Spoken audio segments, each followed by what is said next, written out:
Hi, Reasi വ്ളോഗ്സിൻ്റെ പുതിയ വീഡിയോയിലേക്ക് എല്ലാവർക്കും സ്വാഗതം. രാമുവും പക്ഷികളും എന്ന കഥയാണ് ഞാൻ ഇന്നിവിടെ പറയാൻ പോകുന്നത്. ഒരു പുഴയുടെ കരയിൽ വിശാലമായ നെൽപ്പാടമുണ്ടായിരുന്നു.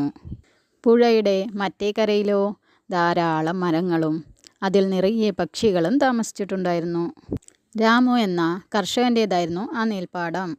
രാമുവിൻ്റെ പാടത്ത് നെല്ല് വിളയുമ്പോഴെല്ലാം ആ മരത്തിൽ നിന്ന് പക്ഷികളെല്ലാം വന്ന് നെൽമണികൾ കൊത്തിത്തിന്നുമായിരുന്നു.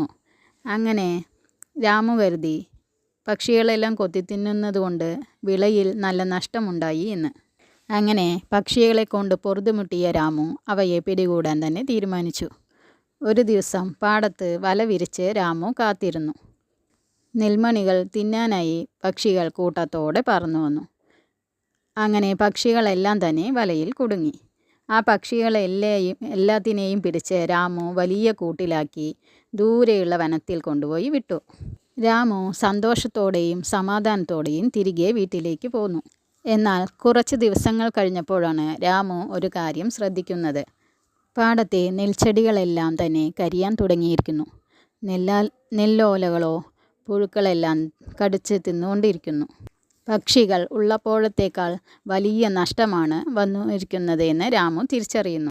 പരിഭ്രാന്തനായ രാമു തൻ്റെ നാട്ടിലെ വൃദ്ധനായ കർഷകനെ ചെന്ന് കാര്യങ്ങളെല്ലാം പറഞ്ഞു കൊടുക്കുന്നു. കാര്യങ്ങളെല്ലാം കേട്ടുകഴിഞ്ഞ വൃദ്ധനായ കർഷകൻ പറഞ്ഞു, നിൻ്റെ പാടം സംരക്ഷിക്കുന്നവരെയാണ് നീ നാടുകടത്തിയിരിക്കുന്നത് എന്ന്. ഇനി നിൻ്റെ പാടം ആര് സംരക്ഷിക്കും എന്ന് ആ വൃദ്ധനായ കർഷകൻ ചോദിച്ചു.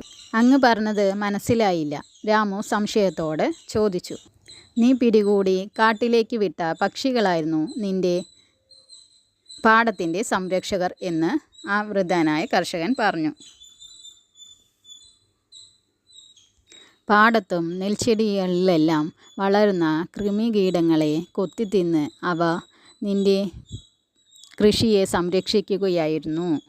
പക്ഷികൾ പോയതോടുകൂടി നെൽച്ചെടികളിൽ കൃമികീടങ്ങൾ പെറ്റുവരുവാൻ തുടങ്ങി. അവ നെല്ലെല്ലാം നശിപ്പിക്കുകയും ചെയ്തു. നീ ചെയ്ത ആ പണി ഒരു തരത്തിൽ പ്രകൃതി നിയമത്തിന് എതിരായിരുന്നു. തൻ്റെ മണ്ടത്തരമോർത്ത് രാമു ലജ്ജിച്ച് തലതാഴ്ത്തി അവിടെ നിന്ന് മടങ്ങി. പിറ്റേന്ന് രാമു പുഴയ്ക്കക്കരെയുള്ള മരങ്ങളിലെല്ലാം പക്ഷികൾക്കായി കൂടുകൂട്ടി തൂക്കിയിട്ടിരുന്നു. പക്ഷികൾ വരുന്നതും കാത്ത് അയാൾ പാടവരമ്പിൽ കാത്തിരുന്നു. Thank you.